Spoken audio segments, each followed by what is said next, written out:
This is Billionaire Mondays. Every Monday, we present you with another billionaire. Today, we're looking at 15 things you didn't know about Ma Huateng. Welcome to Alux.com, the place where future billionaires come to get inspired. Hello, Aluxers. It's time to talk about some real crazy rich Asians. With all the hype that movie got, we thought it was time that people should know who the real billionaires that make the most money in Asia are. One of them is Ma Huateng, the Chinese business magnate we're talking about today. He was born in China in a pretty normal family. He graduated from Shenzhen University with a BA in computer science and then worked in telecommunications. A few years went by, and together with 3 college friends, he co-founded Tencent, one of the biggest internet-related services and products, entertainment, artificial intelligence, and technology companies. 20 years later, the company is still growing and developing, whilst Ma Huateng is one of the richest and most influential men in the world. For those of you who haven't heard about him, it's because he keeps a low profile and a private life. And for those who do know him, get ready to find out some more about his life, his business, and his money. If you're new here, welcome. Be sure to subscribe and follow us on Instagram at Alux. We dug in and found out a few things you might not know about Ma Huateng. Let's get started. Number 1. His first salary was just $176 per month. Now a well-known billionaire, Ma Huateng had a pretty normal and rough start in life. His family had to work to provide everything they needed, so he doesn't come from money. After he graduated from college, he worked for a couple of years just like any other young man. In fact, his salary was no higher than $176 per month. The first job is always difficult, as we see. Even billionaires have had rough times. You need to start from the bottom to really appreciate it when you're on the top. Luckily for him, the company he built is now worth more than any other Chinese company out there, battling with giants like Facebook and WhatsApp for market shares and users. Humble beginnings make up for successful businesses. Number 2. He bought shares in rival companies such as Snapchat, Tesla, and Spotify. It's hard to come up with new products and business ideas nowadays.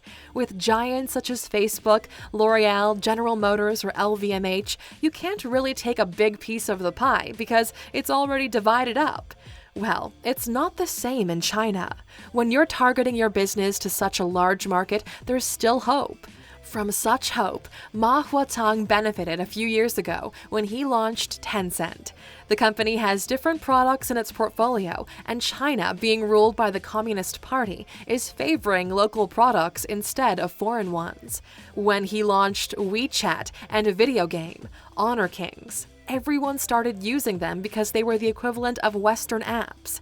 Why are they similar? Because Ma Huateng copied them, and more than copying them, he even bought shares in Snapchat, Tesla, and Spotify to spy a little more on his competitors. Number 3. His product is used by over 1 billion users. We touched the WeChat subject briefly in the last fact, but we bet you guys didn't know so much about it. At first, you might think that it's only a messaging app similar to Facebook Messenger, WhatsApp, or Viber, but in fact, it's also a social media app and a payment app. It was launched in 2011, and since then, they managed to engage over 1 billion active users. China has a population of 1.4 billion citizens, so the app is pretty popular there to say the least. The app is free to use and available in 20 languages. It's a very diverse and complex app available on different platforms and capable of making billions of dollars in revenues. Although they had some problems through the years with privacy, censorship, and social responsibility, they're still very popular in Asia and widely used. Fun fact, for those of you who don't know, in China, people use Baidu and not Google. Number 4. He met his wife online on his website. Getting to that billionaire status and maintaining it requires a lot of work and time.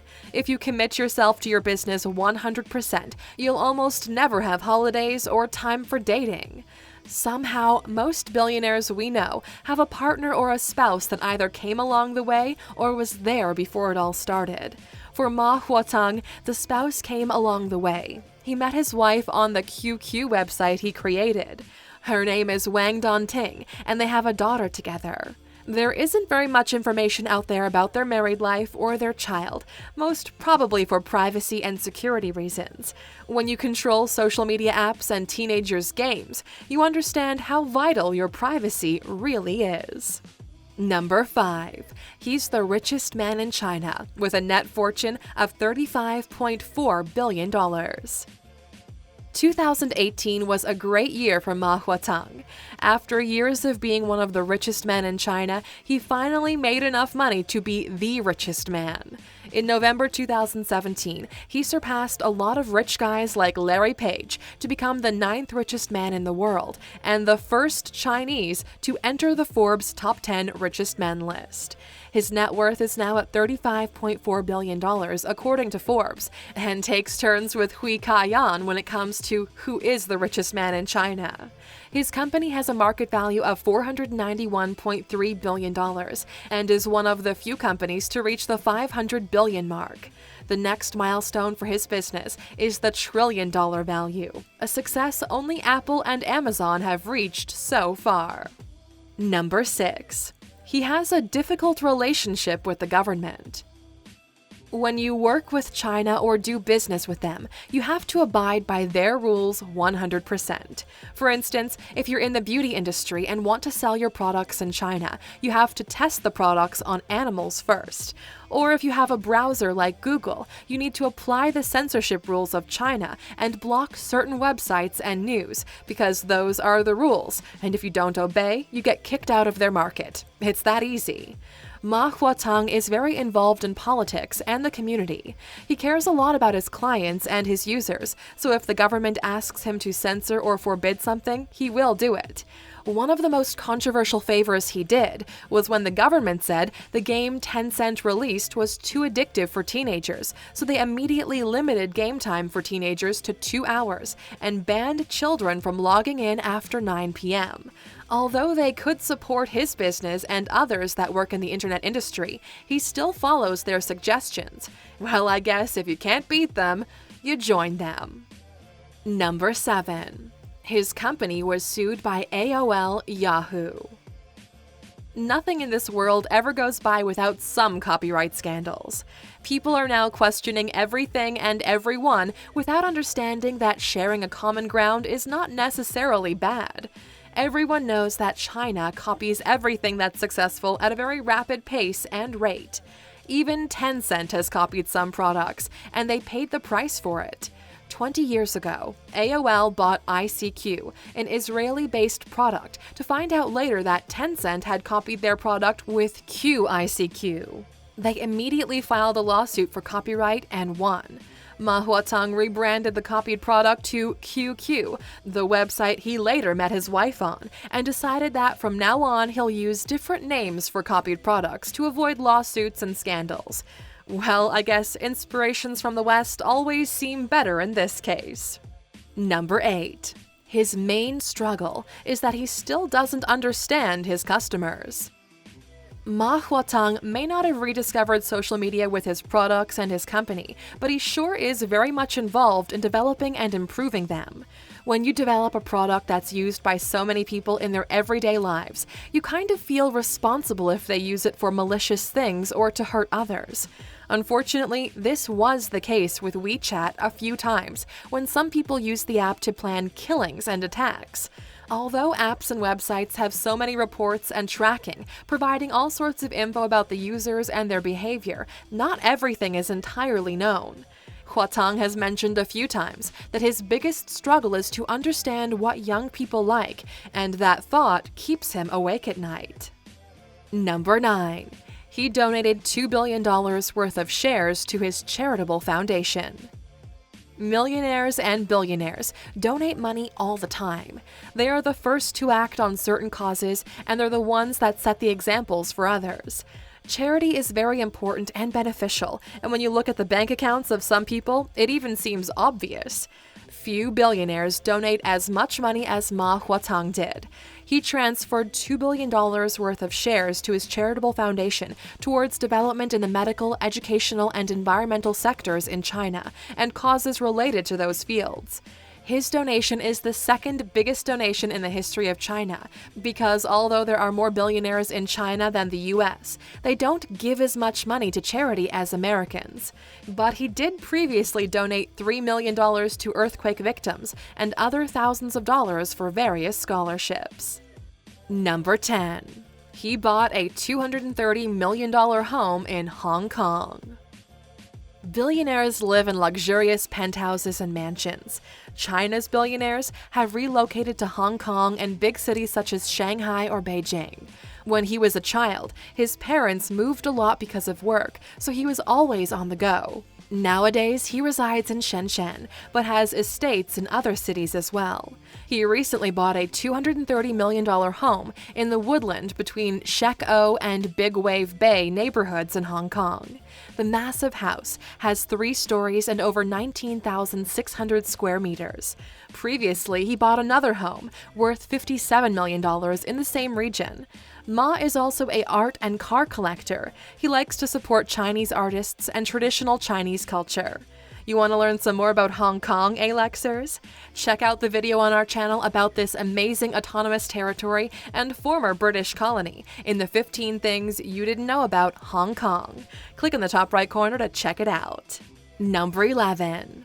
WeChat is valued at $100 billion. WeChat has over 1 billion active users monthly.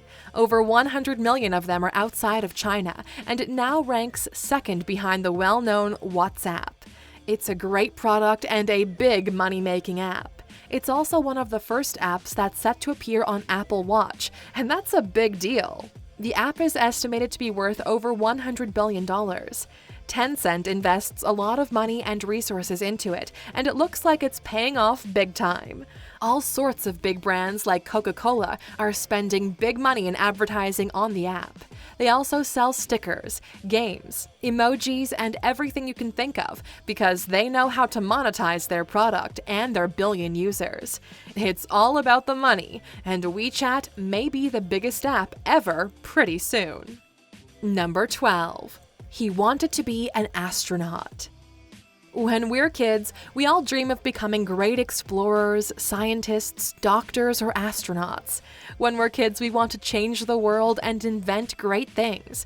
It's only once we're older that we realize how priorities change and how easily dreams get ruined by life itself. Like any other ambitious kid, Ma Huateng wanted to be an astronaut while he was growing up. He always had a passion for it, and still does to this day, even though he's working in a completely different industry. He even invested money in some startups that plan to investigate outer space and other planets. One of them is Moon Express, the first private company to acquire permission to land on the moon. One way or another, he still gets to see his dream come true, and that is beautiful.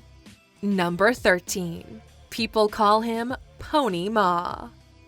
In China, there are 2 very famous billionaires, and somehow they both share 50% of the same name. We're talking about the uber-famous Jack Ma, the founder of Alibaba, and Ma Huateng, co-founder of Tencent.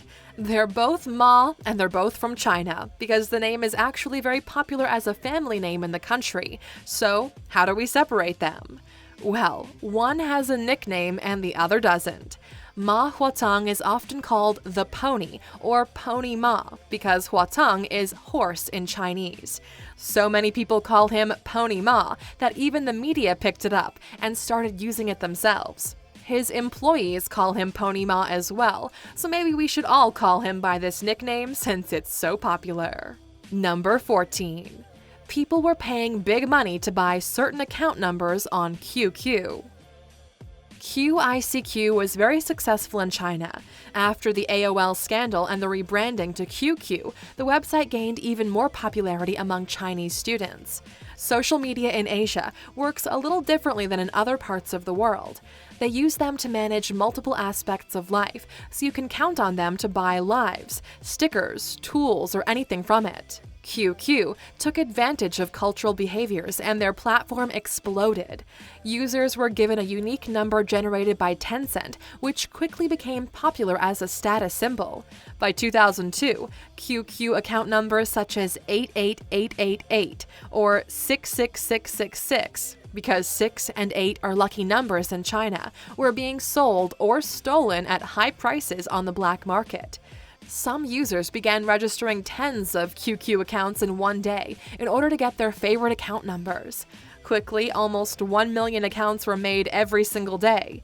After seeing that phenomena, Ma decided to put a fee on it, and the rage of his millions of users came down on him. Number 15. He received money from the government for cheaper housing in Shenzhen. Some rich people are just lucky. They have billions of dollars, a family, friends, and fame. Brands will gift them expensive things. They get business class plane tickets, free hotel rooms, or free cars, and in some countries, extra benefits like lower taxes. The Chinese government decided to give some benefits to billionaires that would populate Shenzhen City in the form of housing subsidies.